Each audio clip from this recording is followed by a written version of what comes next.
Hi everyone, so in this video I'm going to be talking about the key features for new and mostly solo type players in Lord of the Rings Online, an MMO that's been out for almost 18 years, just about to get a massive technical revamp.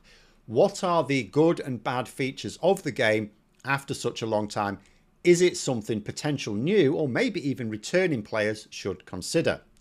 First two things I'll begin with right out the gate is there is no better game for fans of the Tolkien books. It's not just that as an MMO of nearly 2 decades, there's a lot of content in the game now, a lot of Tolkien's lands and peoples to explore. I have never come across a game which is as faithful or cares as much about the source material as this one. When you play Lord of the Rings Online, you are not playing in Peter Jackson's Lord of the Rings world, but J.R.R. Tolkien's. That being said, I would find it odd to believe that there are many people who are Tolkien fans and into computer games who haven't already given LOTRO a chance by now. So mostly, I guess, I'll be talking to people who like fantasy RPGs, but can sort of take or leave Tolkien specifically. Second thing to mention is its likely future. Now, people may worry that a game this old, and let's face it, operated on a shoestring budget, might end up going into a sort of maintenance mode before long. MMOs are often a long-term investment of time. It can take a long time to really explore. You don't want to be halfway through and find it gets fun-commed like Age of Conan. And there are plenty of MMOs that started off good and are just not getting updates these days. In addition, the game long ago passed the Lord of the Rings narrative. Now, new content takes place nowadays in lands which Tolkien created, sure, but didn't write about in that much detail. This means the game's quests are now deviating from source material a bit for the simple reason the source material just doesn't exist in enough quantity. It's not like World of Warcraft where you can just keep creating new lands each expansion because the game's developers made the source content in the first place. This has to be based in the world Tolkien created. So you could imagine that there wouldn't be that much left in the game if we're already into lands where little was written. But the good news is that the game is launching new 64-bit servers next month to improve performance specifically to allow the game to keep going in the long term. These already exist for the legendary servers, but are now being rolled out for the main game. So Lord of the Rings Online is set to keep going for a long time yet. In fact, it's worth bearing in mind the original developers as a company sort of lost interest a while ago, and the people who made the game for them bought it out, formed their own group. Basically, the people making this game are people who really care about it. They've put themselves out to keep it going. Like few other games, this is a labour of love. Also, if you have played before and server issues did cause you problems and that was your deal breaker, the new servers will massively improve performance. In fact, given that those new servers are coming out next week, I mean, you've got a few options. You could make a new character now and then transfer it onto the new server when it happens, or you could just wait and create a fresh one on the new servers opening up. I think I might be tempted to create a throwaway character on the 32-bit servers, bounce around for a week, get my feet in, and then make a new one on the 64-bit server to be the character I'm going to go through. In fact, also, if it wasn't like server issues specifically, if you'd have played it before and it was some of the gaming systems that put you off, quite a few of them have been modernized now, so it might be worth having a little revisit. But what is the game like for those who know nothing about it, good and bad? Well, it's a tab-targeting World of Warcraft style MMO. It's got a very decent crafting system, varied classes, very rich lore, a wide varieties of type of content you can play, even solo, which is how I play it, and hobbits having a good time in pubs. It has regular seasonal content, which is very in keeping with the cultures Tolkien created for his world and are well received by regular players. There are some really great features which you do not see in all of the games. Like if you're riding around on your mount, as you do, and see a gathering node, as you do, you can farm it without being dismounted. Yes, it looks weird, but I approve of that. When World of Warcraft brought in AoE looting, I thought that was the best thing ever. Seriously, that was the best quality of life improvement I can ever remember in any MMO I have played. LOTRO takes it to the next level. If you have auto loot selected, you don't even have to click on a mob to loot everything. If you kill something, the loot automatically goes into your inventory. If you kill it from 20 yards away, doesn't matter. You don't have to go anywhere near the mob to loot them. You just have to have killed them. The auto loot option does it all for you. There are different starting tutorial zones for different races, including a high elf starting area that takes place during the War of the Ring, thousands of years before the main game. The game makes a conscious effort to teach you about Tolkien's world and the Lord of the Rings story through quests right from the start. One thing I will point out is that some classes are more straightforward to play than others. Now, that's not the case in all MMOs. There is a handy guide at character creation giving you a nudge telling you whether the class you're selecting is basic, medium or advanced. Do read the features of the class before you select. For solo play, what you want is a character that's easy to play as DPS and has decent survivability. I would suggest Champion, Hunter, Minstrel or Guardian these days are all pretty good. There are others which are also easy enough if you're a more experienced MMO player like Bjorning Brawler. I'd steer clear of the Mariner for your first character if I were you. It's also worth noting that there are a few ways to play the game in terms of financing. It is a free-to-play game. That means a well-stocked cash shop, and some of the things you can buy are indeed boost to your character's power, although you still need to get like gear the normal way at level cap. Note that some races and classes are not free with the base game as well. They need to be unlocked with LOTRO currency, which you can either grind in the game or buy. How you view the cash shop will probably be informed by your experience of them in other games. It's more involved than in some games and nowhere near as intrusive as in others. There are certainly lots of useful, not just cosmetic items to buy. A universal crafting tool is really useful. Deed and experience boost. Black steel keys to open up the loot boxes. You find these in game quite regularly, right? These boxes do contain gear as well as cosmetics, but can only be opened with black steel keys, which you start off with a few, but you're getting them in the cash shop. So there's that. But you can just junk them. It's up to you. Just make the gold and buy the same items on the auction house, or just get gear from several other places you can get gear from. If you're looking at playing LOTRO as a casual solo player where you do not have a lot of cash, there is nothing you need on the cash shop beyond the content, which I'll go over in a moment. There's plenty of nice things, but there's nothing you need. You can play the game genuinely free to play, but that will require grinding for achievements for the LOTRO points to unlock the content.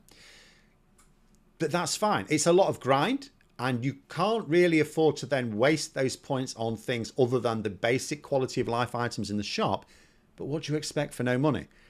It is worth pointing out a lot of the older content is just basically free now, so you don't have to use LOTRO points to unlock that. So you can play free to play for a while before getting content locked and needing to grind those LOTRO points. Basically, you get LOTRO points in-game for completing deeds, which are achievements. So like killing crap loads of a particular type of enemy, for example. There are also deeds linked to exploration. It's not just murdering everything that moves, although that's a lot of them. But the point is, if you are prepared to grind, you can earn enough LOTRO points by just playing the game to get what you need to play the game. You could, however, decide to pay something for it. You could play where you just buy the content as and when you need it. Or you can get a VIP subscription, which is just basically like what is a normal subscription in most subscription-based MMOs, which gives you several benefits, but the biggest one, surely, is a special item, which gives you access to things like your bank storage areas, the auction house, vendor, things like that, whenever you like. So it means you're out in the field, you're questing, you don't have to return to town to clear your bags out. And your bags are going to fill up with a variety of crap, I will warn you. If you're a VIP member, you can access this item and then just sell junk. You can store what you want to keep in your bank. You can even list auctions out in the field, and all without having to summon a dinosaur. It's slightly annoying that it's an item rather than ability, which of course then occupies a bag slot in itself. I assume there's a technical reason for this so that you only have it whilst you are a VIP subscriber, and you have to keep remembering to get a new one every couple of weeks because it expires, but it is a very nice feature nonetheless. The game itself is very immersive. The classes do feel very different to one another, and there's a good range of classes. The combat system feels clunky compared to some of the other big titles. I nearly said newer titles, but there aren't many newer titles, are there? If this is an issue for you, I would suggest playing a hunter. It's a good solo class, and the combat system feels the most normal. The Warden is a very interesting class. It has a very fluid combat system based on gambits. This is like combos in console games. It means you don't have a lot of buttons you need to shortcut to, because ability bloat is a bit of a thing in the game, I will be honest. But you have to remember those combos. So it's not a good choice for a casual player because you will never remember them when you keep returning to the game. It is a strong class, it looks cool as hell, but it's flagged as advanced for a reason. Which is a good point to remind you, when a game flags certain classes as being advanced, if you decide to play one as a new player and get confused, well, whose fault is that?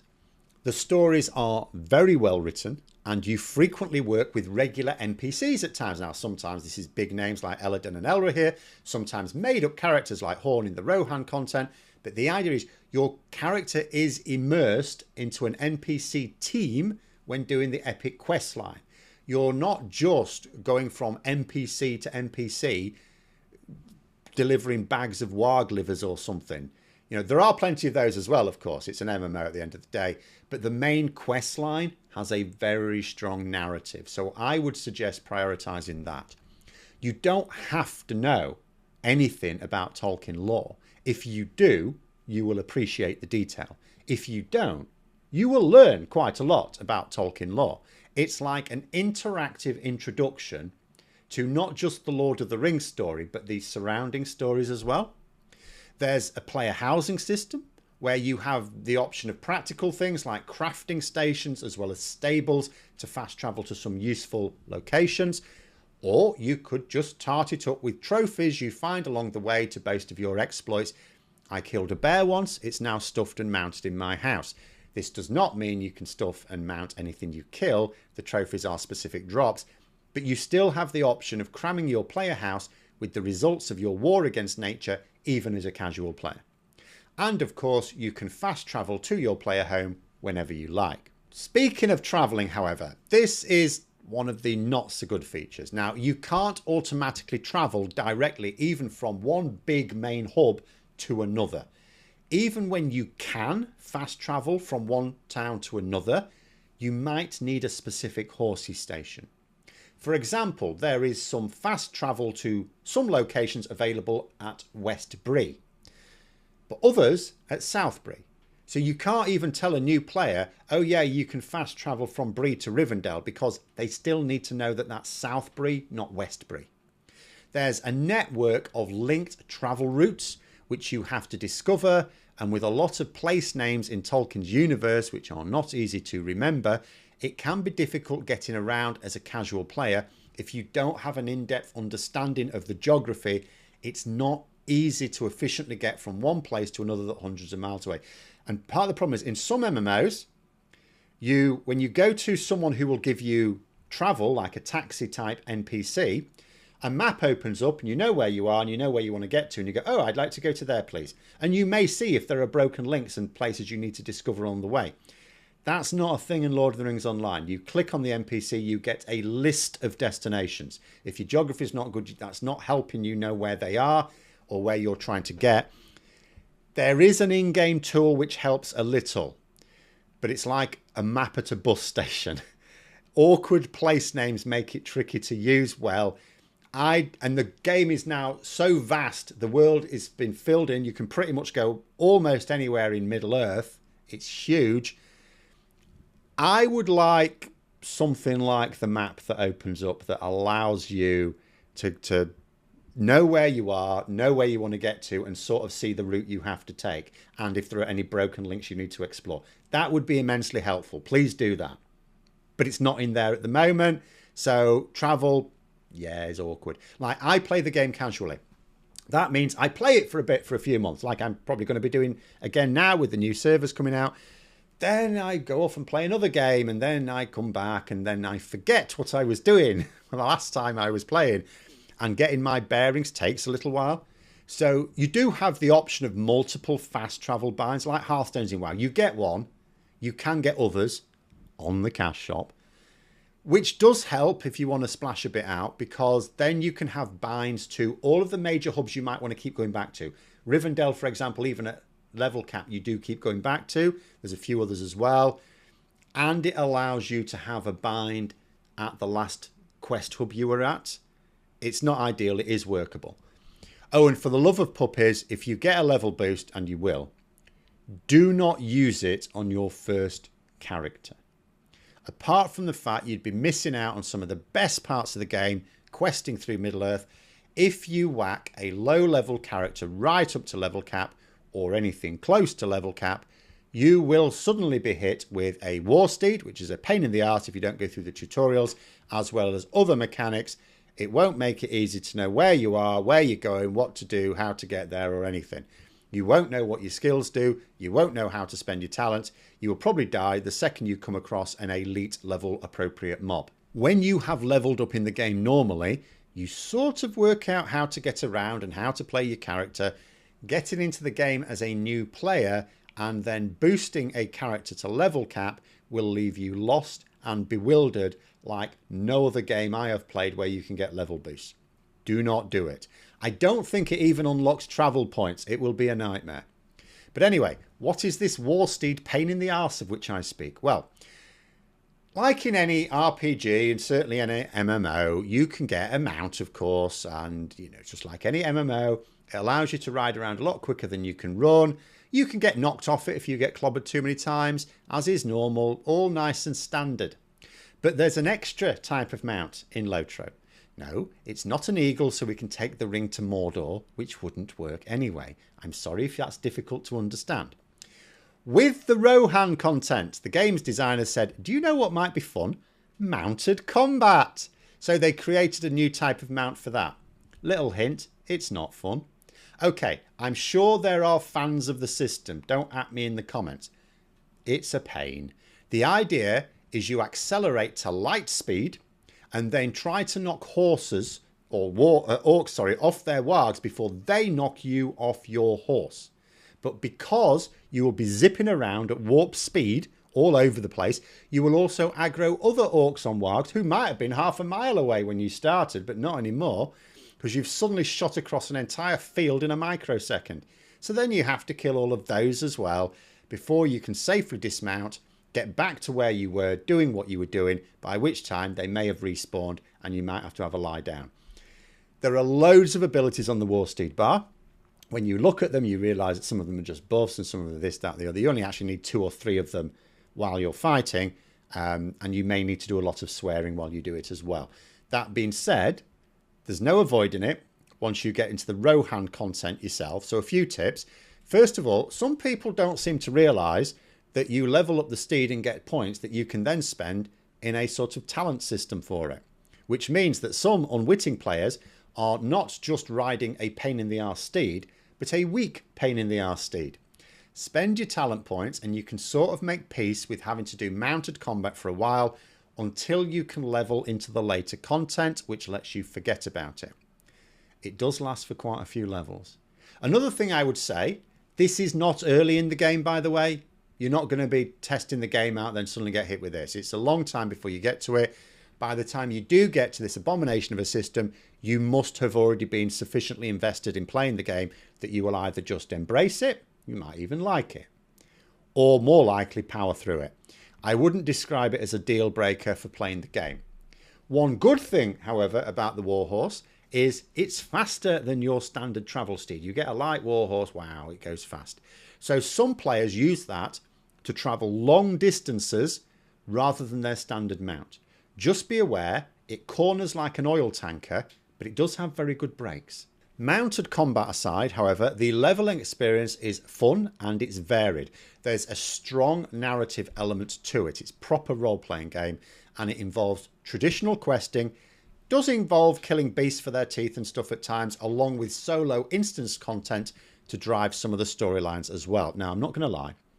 Some of the instance content is tedious. Like the story time stuff where you pretend to be a different character to be told what's happened. You don't have to do those if you're just leveling, you'll just grab different quests. You will have to do some of them if you're doing the main story quest line, which I would recommend. There aren't loads of them and they don't take too long. They're just tedious. They're not time consuming or difficult. Also has to be said, there are sometimes new mechanics brought in for an expansion, but because you're just going to level through that content, then go into the next expansion's content, you won't really invest much time in working it out, but you will still have to engage in some of it. This is not unique to this. It's happened in some other MMOs, but some of the more awkward ones are like the epic battle scenarios for Helm's Deep, or getting a special affix on gear to deal with the oppressive atmosphere in Mordor. In other MMOs, things like this tend to be less in your face during the leveling thing. They tend to be more saved up for the end game. So when it's for older expansions, you needn't even know it was a thing if you're just leveling through. But it doesn't create brick walls or anything. It just means you suddenly have to go, oh, there's a new way of creating my character or using my character or engaging with the content. And then 10 levels later, it's like, oh, that seems to have stopped. The quests tend to take the form of being like a hero, helping the key characters on the periphery. It's often, the point is often made about LOTRO that you are not the hero of the world. That's like Gandalf and Aragorn and Frodo and people like that. You're just like this nameless person who is helping them on the periphery. You know, it's like the Rangers in the actual Lord of the Rings tales, which aren't really in the film, but they are in the books, which is why you spend quite a bit of time working with the Rangers directly. You are effectively dealing with the problems which would otherwise impede first the Fellowship and then individuals when they go their separate ways. In the latest content, for example, you're helping King Elisar, or Aragorn, bring stability to the lands in the Fourth Age. So you do cross paths with the main characters quite a bit. And no, you can't backstab Frodo and steal his ring. He has a mithril shirt, it wouldn't work anyway. There is a very good cosmetic system in the game, so you don't have to look like clown vomit. Any items you like the look of, you have to store. You can store it in a special wardrobe storage area for future cosmetic use. Unfortunately, it doesn't just save all the skins into a permanent archive, as in some MMOs, because they want you to buy more storage, I guess. So if you like the look of an item for cosmetic purposes, you have to keep it. Or you could just have more modest sartorial taste and only have just enough gear for some basic cosmetic purposes. There are, of course, cosmetic items in the cash shop. Annoyingly, you can't really see what they look like in the cash shop. So you have to do a Google images search to see someone else modelling it as put it online. There is a healthy player population for such an old game. Oh, there's a lot of fans of the game. In fact, as someone who bounces around quite a few games, it has a very nice, helpful player base, which is an added bonus. General chat, usually very sociable and friendly. So you will be able to join in with other players to do group content if that's your thing, which, you know, yes, that is supposed to be the reason to play an MMO. But that said, I just play them as very good solo RPGs. It's no different for LOTRO for me. So I can't tell you what the group content is like these days because I haven't done it for a long time. There's so much you can do solo. You can play this game as a solo game, including dungeon type instances. In terms of the visual look of the game, now, if you can have the features turned up to anything close to full, it's absolutely breathtaking. Unfortunately, when I play on my wireless laptop, I have to turn everything down just to play it. But that is still acceptable quality. And it'll be interesting to see if I still have to do that on the new servers. That could be interesting. However, even with the 32-bit servers, on my main PC, I have it all turned up to full and it is superb. It feels very like Tolkien's world. It's beautiful. There are several systems built into the game that you might easily miss. There's the virtue trait system. Now that's brilliant. It allows you to customize stat boosts for your character. It's also much improved from how it used to work. It's now more refined. You can target it more easily. You might not be really aware of it as a new player. I think it sort of flashes it up at one point and then you could easily forget about it. It's a little bit like the Warsteed talent points. I suspect a lot of beginner players don't really utilize it. The UI is very customizable. In fact, this and other good systems have been in the game for many years. They were really standout features at one time. Now we sort of expect them, but it's still good to have anyway.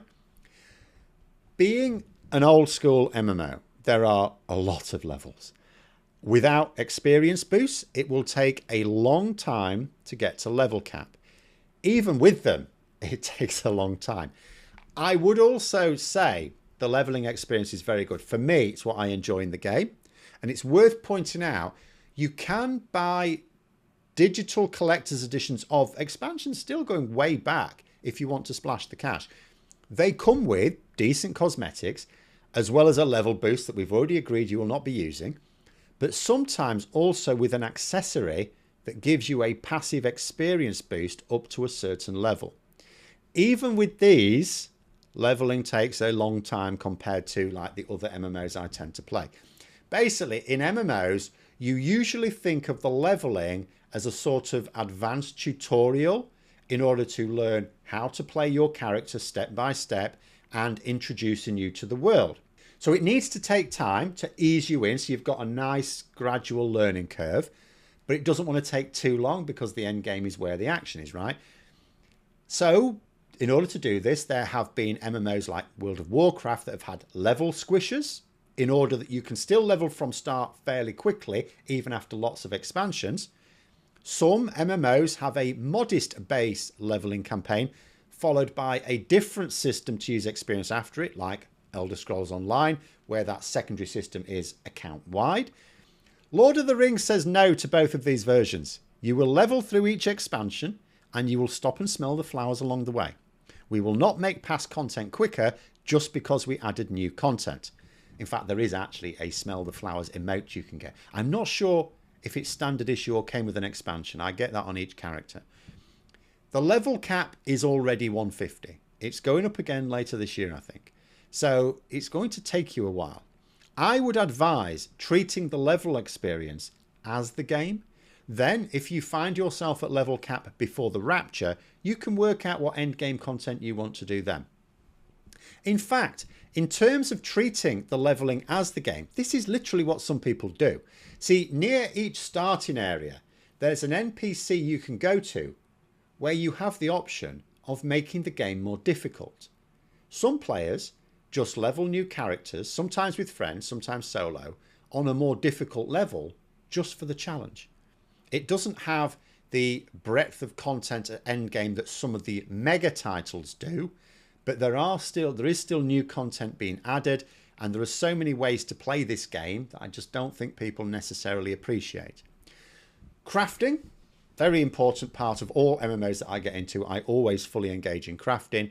Always had decent features in LOTRO. In other words, you could actually put some time aside for crafting and you can make gear that will be better than what you'll get from quest rewards. That is not the same in all MMOs. It is now also improved in many ways.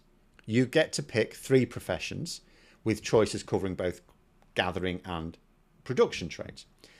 Now, if 3 sounds like an odd number, that's because you used to get vocations. You chose a predetermined combination, which usually involved 2 professions that had some synergy and a random third that made no sense. So you didn't really have that much choice in the early days. My first character had the armsman vocation. So prospecting and weaponsmithing, which went together, and then woodworking. But I couldn't gather wood. Now, the idea will have been to buy the materials on the auction house, engage with other players. It's a feature of old MMOs that has now thankfully been consigned to the dustbin of history.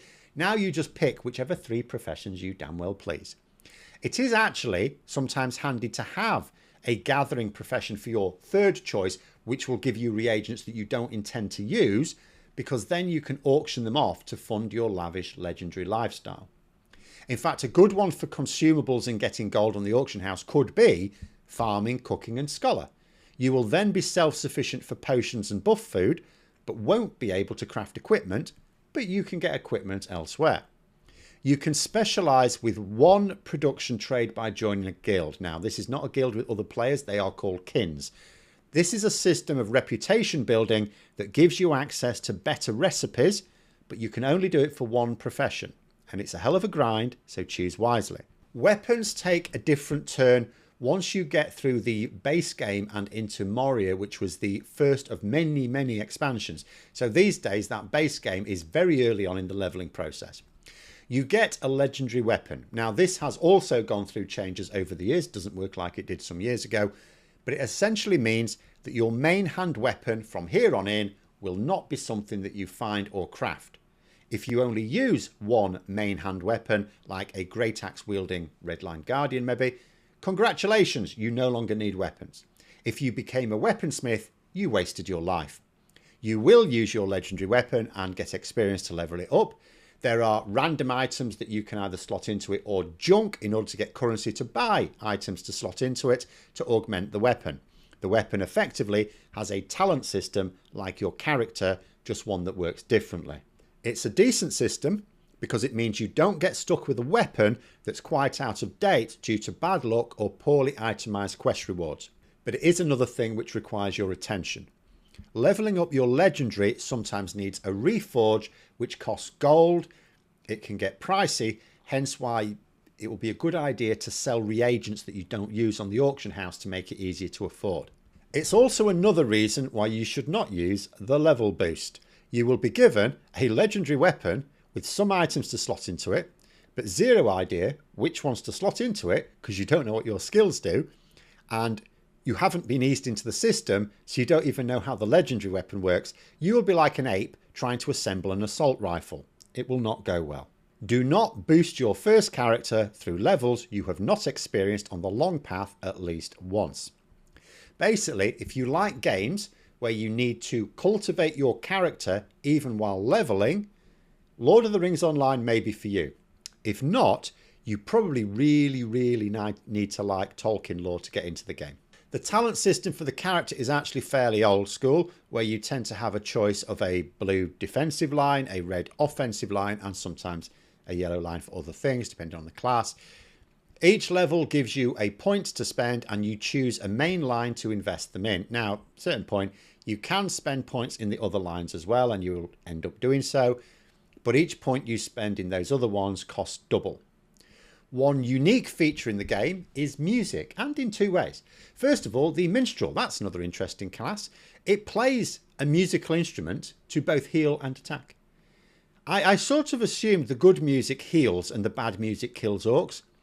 But then I thought, well, maybe evil creatures just don't like music, so all the music is good, and good folk are healed and bad ones are killed. Either way, I love the idea of killing orcs with a violin.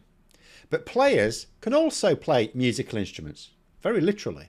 I don't mean you click on an item and it plays a tune. I mean there are keys you have or can assign to actually play a musical instrument in the game. There are YouTube videos of players forming bands and doing it really well. However, I will say the only players I've seen attempting to do so in the wild are pretty terrible.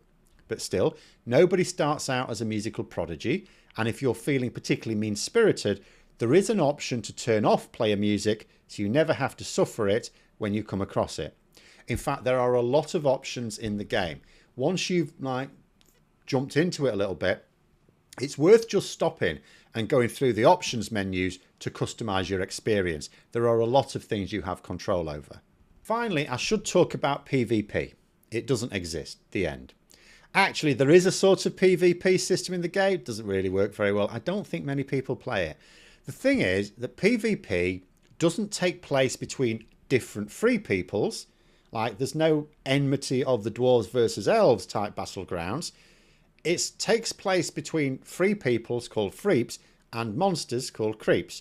So you need people to play on Sauron's side, which means making an orc or other gribbly type creature, which you can only use for PvP, or MVP as it's called, monsters versus players. Now, any PvP system which only has two factions already runs into a bit of trouble when it comes to faction balance if you've got any sort of open world PvP. Now, in this case, it's sort of instanced separately, so okay, it counts a little bit, but it's still supposed to be a PvP world area.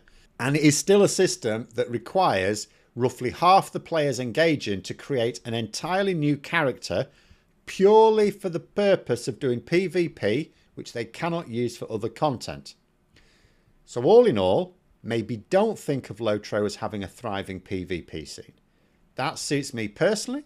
There are only 3 MMOs I've ever played where I've liked the PvP system anyway. This is definitely not one of them. And I hate PvP being forced onto me in online games out in the world. So I love the fact that out in the world, the proper world, any players you meet out there will definitely not try to kill you. They may try to annoy you, but in my experience, that doesn't happen either. So that's Lord of the Rings Online from a casual solo player point of view in 2025. Let me know if you have questions in the comments below. If you have found server stability to be a barrier for you before now, maybe check the game out next month after the 64-bit servers go live. Just make sure you use those servers.